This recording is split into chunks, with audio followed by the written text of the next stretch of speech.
It's indeed my honor and privilege to welcome all delegates to the first International Yoga Conference in New York.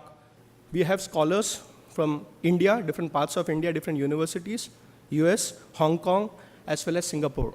All these scholars, almost to the number of 30, have been working in the field of yoga for so many years. We are having 6 sessions, which will be spread across the 2 days, that is today and tomorrow. Yoga adds to your understanding, yoga adds to your knowledge, yoga in a way adds to your abilities as well.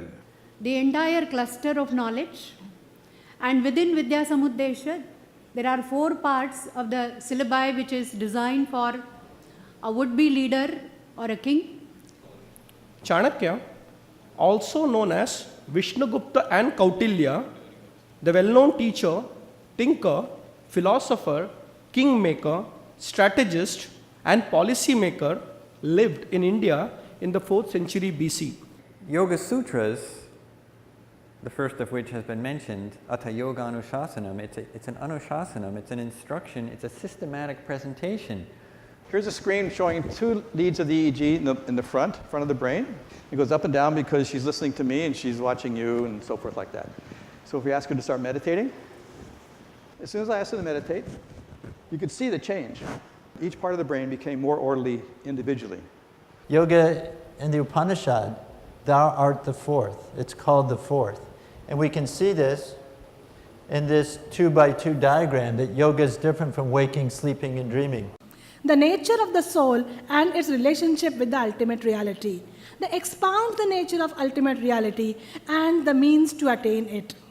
The roots of 6 systems of philosophy, which include yoga, are seen in the Upanishads. Let me thank Government of India for initiating this grand dialogue with the entire world on a very pertinent point, that is communion of the object with the subject in terms of ultimate reality.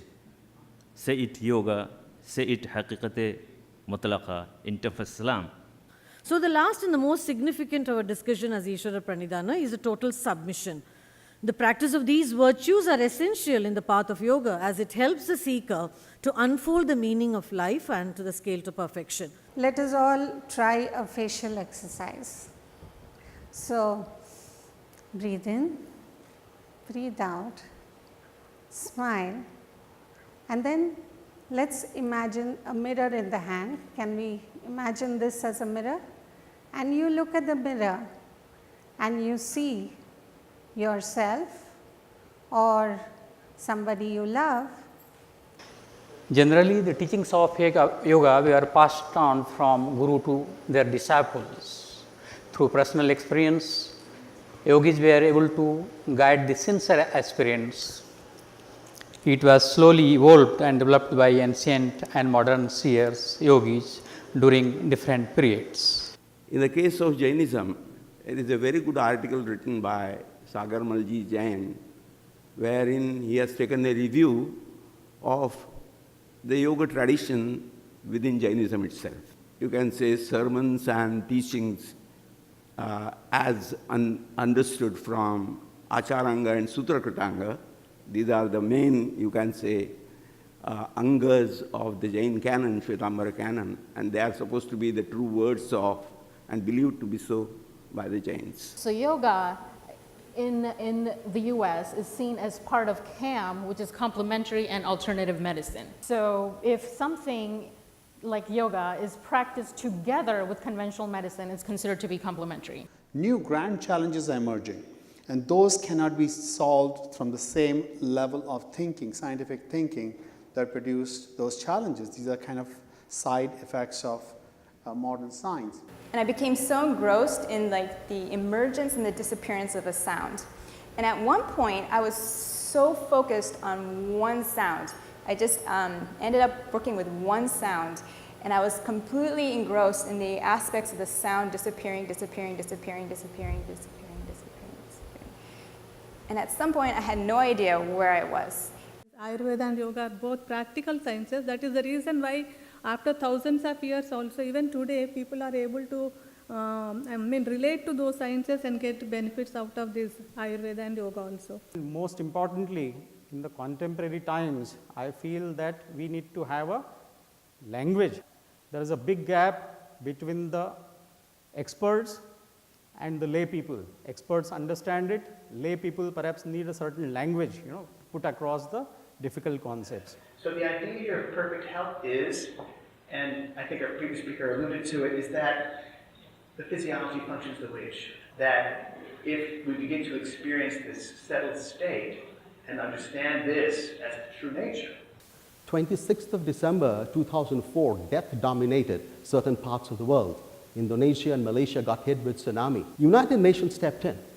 What did they do? They introduced yoga on those patients or those individuals who were suffering from all these depressions and anxiety. And again, we found those remarkable results of lessening of depression, lessening of anxiety. Mind you, this is only yoga. This is not a drug.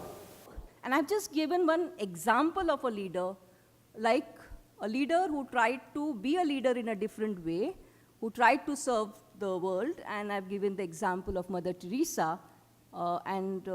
Today, if we have such leaders, conflicts can be reduced. If physically we are fit, mentally unfit, and socially we are not fit, then we cannot be a healthy person.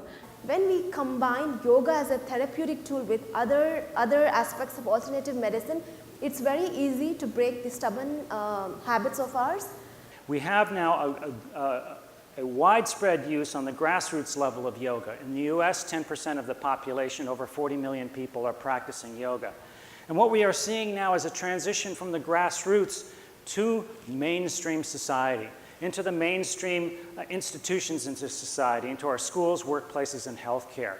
और हम हिंसा क्यों करते हैं? लोभ के कारण से करते हैं, क्रोध के कारण से करते हैं, मोह के कारण से करते हैं, और नियम का पालन करने से व्यक्तिगत जीवन में शुचिता और पवित्रता आती है. Yoga for universal welfare.